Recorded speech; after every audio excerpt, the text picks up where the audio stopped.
ನಮಸ್ಕಾರ. ಏಷ್ಯಾನೆಟ್ ಸುವರ್ಣ ನ್ಯೂಸ್ನ ವಿಶೇಷ ಜಾತಕ ಫಲ ಕಾರ್ಯಕ್ರಮಕ್ಕೆ ಸ್ವಾಗತ. ನಾನು ಅಮೃತಾ ಗೌಡ. ಈ ದಿನದ ಜಾತಕ ಫಲ ಸಂಚಿಕೆಯಲ್ಲಿ 12 ರಾಶಿಗಳ ಫಲಾಫಲ, ನೀವು ಕಳಿಸಿರುವಂತಹ ಸಂದೇಶಗಳಿಗೆ ಉತ್ತರ, ಪರಿಹಾರ ಹಾಗೆ ಈ ದಿನದ ಪಂಚಾಂಗದ ವಿಶೇಷತೆಯನ್ನು ತಿಳಿಸ್ಕೊಡ್ತಾ ಹೋಗ್ತೀವಿ. ಮೊದಲಿಗೆ ಜ್ಯೋತಿಷಿಗಳಾದ ಶ್ರೀಕಂಠ ಶಾಸ್ತ್ರಿಗಳನ್ನ ಕಾರ್ಯಕ್ರಮಕ್ಕೆ ಸ್ವಾಗತಿಸಿಕೊಳ್ಳೋಣ. ಶಾಸ್ತ್ರಿಗಳ ಕಾರ್ಯಕ್ರಮಕ್ಕೆ ಸ್ವಾಗತ. ತಮಗೆ ನಮಸ್ಕಾರಗಳು. ಶಾಸ್ತ್ರಿಗಳೇ, ಈ ದಿನ ಬುಧವಾರದ ಪಂಚಾಂಗದ ವಿಶೇಷತೆಯನ್ನು ತಿಳಿಸ್ಕೊಡೋದಾದ್ರೆ. ಶ್ರೀ ಗುರುಭ್ಯೋ ನಮಃ. ಹರಿ ಓಂ. ಮೂರ್ತಿತ್ವೇ ಪರಿಕಲ್ಪಿತ ಶಶಿಭೃತೋ ವರ್ತ್ಮ ಪುನರ್ಜನ್ಮನಾಮಾತ್ಮೇತ್ಯಾತ್ಮವಿದಾಂ ಕ್ರತುಶ್ಚಿಯಜತಾಂ ಭರ್ತ ಅಮರ ಜ್ಯೋತಿಷಾಂ ಲೋಕಾನಾಂ ಪ್ರಳಯೋದ್ಭವ ಸ್ಥಿತಿ ವಿಭಶ್ಚಾನೇಕಧಾ ಯಶ್ರಿತೌ ವಾಚನ್ನ ಸತದಾತ್ಮನೇಕ ಕಿರಣ ತ್ರೈಲೋಕ್ಯ ದೀಪೋ ರವಿ. ಸಮಸ್ತ ವೀಕ್ಷಕರಿಗೆ ಶುಭೋದಯ, ಶುಭ ಬೆಳಗು. ಈ ದಿನದ ಸಂದೇಶಗಳನ್ನು ಪರಿಶೀಲಿಸಿಕೊಳ್ಳೋಣ. ತತ್ಪೂರ್ವದಲ್ಲಿ ಇವತ್ತಿನ ಪಂಚಾಂಗ ನೋಡೋಣ. ಶ್ರೀ ಕ್ರೋಧಿನಾಮ ಸಂವತ್ಸರ, ದಕ್ಷಿಣಾಯಣ, ವರ್ಷ ಋತು, ಭಾದ್ರಪದ ಮಾಸ, ಶುಕ್ಲ ಪಕ್ಷವಾಗಿದೆ. ಈ ದಿವಸ ಬುಧವಾರವಾಗಿರತಕ್ಕಂಥದ್ದು. ಪ್ರತಿಪತ್ತಿಥಿ, ಉತ್ತರ ಫಲಗುಣಿ ನಕ್ಷತ್ರ. ಈ ದಿವಸ ಬುಧವಾರವಾಗಿದೆ, ಪ್ರತಿಪತ್ತಿಥಿಯೇ ಇದೆ. ಇವತ್ತು ಮುಂದುವರೆದಿದೆ. ನೆನ್ನೆನೂ ಪ್ರತಿಪತ್ತಿತ್ತು, ಈ ದಿವಸವೂ ಪ್ರತಿಪತ್ತು. ಸೂರ್ಯೋದಯ ಕಾಲದಲ್ಲಿ ಯಾವ ತಿಥಿ ಇದೆಯೋ ಅದನ್ನೇ ಪರಿಗಣನೆ ಮಾಡಲಾಗತ್ತೆ. ಆಮೇಲೆ ದ್ವಿತೀಯ ಬರುತ್ತದೆ ಸ್ವಲ್ಪ ಹೊತ್ತಾದ ನಂತರದಲ್ಲಿ. ಆದರೆ ನಮಗೆ ಈ ದಿವಸವೂ ಮೊದಲನೇ ದಿವಸ ಅಂತಲೇ ಪರಿಗಣನೆ. ಸಂಕಲ್ಪ ಮಾಡುವಾಗೆಲ್ಲ ಅದನ್ನು ಹೇಳಿಕೊಳ್ಬೇಕಾಗಿರ್ತಕ್ಕಂಥದ್ದು. ಚಂದ್ರನ ಗತಿ, ಅವನ ಸಂಚಾರ ಎಷ್ಟು ಕಾಲ ಇದೆ ಅನ್ನೋದ್ರ ಮೇಲೆ ಆ ದಿನಗಣನೆ ಮಾಡ್ತಕ್ಕಂಥದ್ದು ನಮ್ಮಲ್ಲಿ. ಹೀಗಾಗಿ ಈ ದಿವಸ ಇನ್ನೂ ಪ್ರತಿಪತ್ತೆ ಇದೆ. ನಾಳೆ ದ್ವಿತೀಯ, ನಾಳದ್ದು ತೃತೀಯ. ಇಲ್ಲಿ ಅಂತೂ ಈ ದಿವಸದ ವಿಶೇಷ ಏನಪ್ಪ ಅಂತಂದರೆ, ಬುಧ ಇಷ್ಟು ದಿವಸ ವಕ್ರನಾಗಿದ್ದ, ಈ ದಿವಸದಿಂದ ರುಜುತ್ವ ಬರುತ್ತೆ ಅವನಿಗೆ. ಅಂದರೆ ಸಿಂಹರಾಶಿಗೆ ಬರ್ತಾನೆ. ಹಿಂದೆ ಕರ್ಕಟಕಕ್ಕೆ ಹೋಗಿದ್ದ, ಇಷ್ಟು ದಿವಸ ಸಿಂಹರಾಶಿಗೆ ಬರ್ತಾನೆ.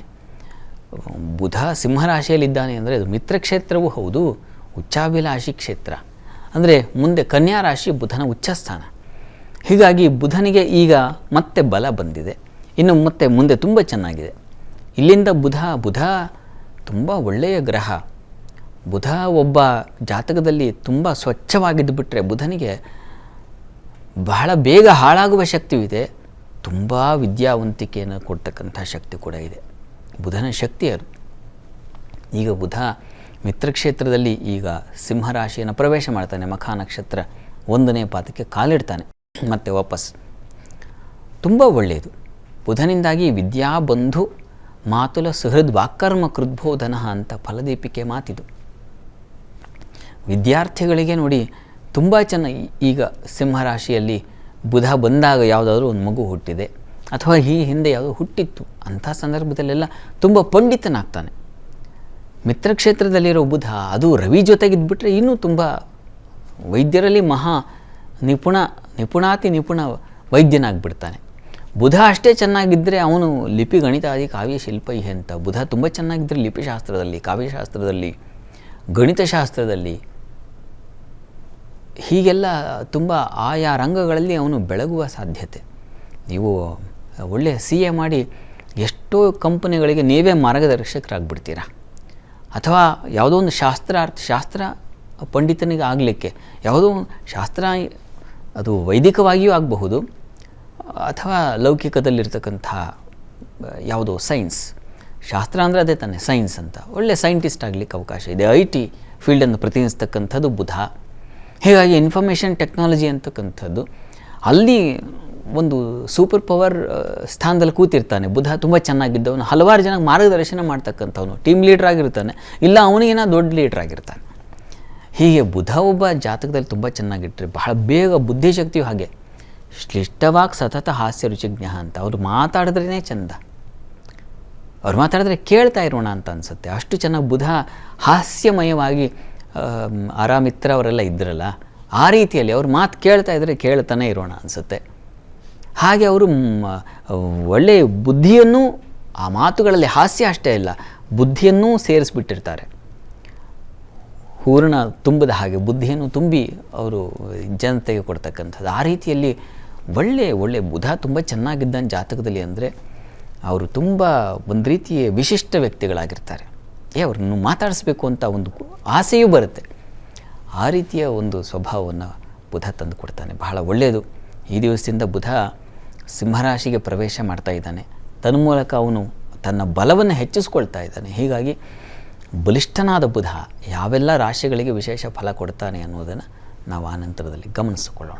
ನೀವು ಬುಧನ ಪ್ರೀತ್ಯರ್ಥವಾಗಿ, ಬುಧ ಮತ್ತಷ್ಟು ವಿಶೇಷ, ಅಕಸ್ಮಾತ್ ನಿಮ್ಮ ಜಾತಕದಲ್ಲಿ ಏನೋ ಬುಧ ವೀಕ್ ಆಗಿದ್ದ, ಇವಾಗ ಬುಧ ಚೆನ್ನಾಗಿದ್ದಾನೆ, ಇಂತಹ ಸಂದರ್ಭದಲ್ಲಿ ಒಳ್ಳೆಯ ಫಲ ಸಿಗುತ್ತೆ ಸ್ವಲ್ಪ ಪ್ರಮಾಣದಲ್ಲಿ. ಹೀಗಾಗಿ ಪೂರ್ಣ ಫಲದ ಬುಧನ ಅನುಗ್ರಹ ಬೇಕು ಅಂತಂದರೆ ನೋಡಿ, ಈ ದಿವಸ ಬುಧನ ಸನ್ನಿಧಾನಕ್ಕೆ ಹೋಗಿ, ಅಂದರೆ ಬುಧನಿಗೆ ವಿಶೇಷವಾದ ದೇವತೆ ಅಂದರೆ ವಿಷ್ಣು. ಹೀಗಾಗಿ ವಿಷ್ಣು ಸನ್ನಿಧಾನಕ್ಕೆ ಹೋಗಿ ಒಂದು ಹೆಸರುಬೇಳೆ ಪಾಯಸ ನೈವೇದ್ಯ ಮಾಡೋದ್ರಿಂದಾಗಿ, ಹೆಸರುಬೇಳೆ ಈ ಬುಧನ ಒಂದು ಧಾನ್ಯ, ಇದನ್ನು ನೈವೇದ್ಯ ಮಾಡಿಸಿ ನೀವು ಪ್ರಸಾದ ತೊಗೊಳ್ತಕ್ಕಂಥದ್ದು ಒಂದು ಬಗೆ. ಮತ್ತು ಬುಧನಿಗೆ ಹಸಿರು ವಸ್ತ್ರವನ್ನು ಹೇಳಿದೆ. ಯಾರಾದರೂ ಏನೋ ಬುದ್ಧಿ ಅಷ್ಟು ಅನುಕೂಲಕರವಾಗಿಲ್ಲ, ಯಾಕೋ ಬುದ್ಧಿಮಾಂದ್ಯತೆ ಇದೆ, ಏನು ತಿಳುವಳಿಕೆ ಹೋಗಲ್ಲ ಅಂತಕ್ಕಂಥವ್ರು ಎಷ್ಟೋ ಜನ ಇರ್ತಾರೆ ಮಕ್ಕಳ ಪಾಪ. ಅಂಥವ್ರಿಗೆ ನೋಡಿ, ಅವರ ಬಳಿ ಹಸಿರು ವಸ್ತ್ರವನ್ನು ನೀವು ಖರೀದಿ ಮಾಡಿ ಅದನ್ನು ವಿಷ್ಣು ಸನ್ನಿಧಾನಕ್ಕೆ ಕೊಟ್ಟು ಬಂದರೆ, ಅದರ ಮೇಲೆ ಆ ಹಸಿರು ವಸ್ತ್ರ ಜೊತೆಗೆ ಹೆಸರು ಕಾಳು ಎರಡೂ ಸಮೇತ ವಿಷ್ಣು ಸನ್ನಿಧಾನಕ್ಕೆ ಕೊಟ್ಟು ಬಂದರೆ ಬುಧನ ಕೃಪೆಯಾಗುತ್ತೆ. ಅದು ತುಂಬ ಒಳ್ಳೆಯದು ಅಂತ. ಮತ್ತು ಬುಧನ ಮಂತ್ರಗಳನ್ನು ಪಠನ ಮಾಡ್ಕೊಳ್ತಕ್ಕಂಥದ್ದು ಆಗಬಹುದು. ತುಂಬ ಮುಖ್ಯವಾಗಿ ವಿಷ್ಣು ಸಹಸ್ರನಾಮ ಹೇಳ್ಕೊಳ್ಳಿ. ಅದು ವಿಷ್ಣುವಿನ ಕೃಪೆಗೂ ಹೌದು, ಬುಧನ ಕೃಪೆಗೂ ಹೌದು. ತುಂಬ ಉತ್ತಮವಾಗಿರ್ತಕ್ಕಂಥದ್ದು. ಪ್ರತಿ ದಿವಸ ವಿಷ್ಣು ಸಹಸ್ರನಾಮ ಹೇಳೋದ್ರಿಂದಾಗಿ ವಿಷ್ಣುವಿನ ಕೃಪೆಯಾಗುತ್ತೆ.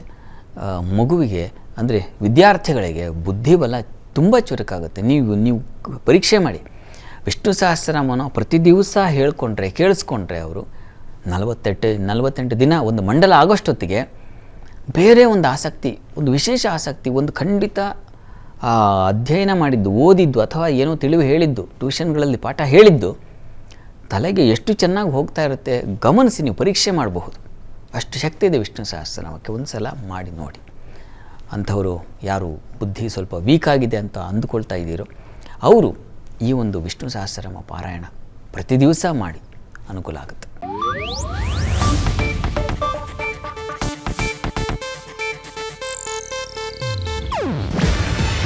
ಇದು ಏಷ್ಯಾನೆಟ್ ನ್ಯೂಸ್ ನೆಟ್ವರ್ಕ್ ಪ್ರಸ್ತುತಿ. ನೀವು ನೋಡ್ತಿದ್ದೀರಾ ಏಷ್ಯಾನೆಟ್ ಸುವರ್ಣ ನ್ಯೂಸ್.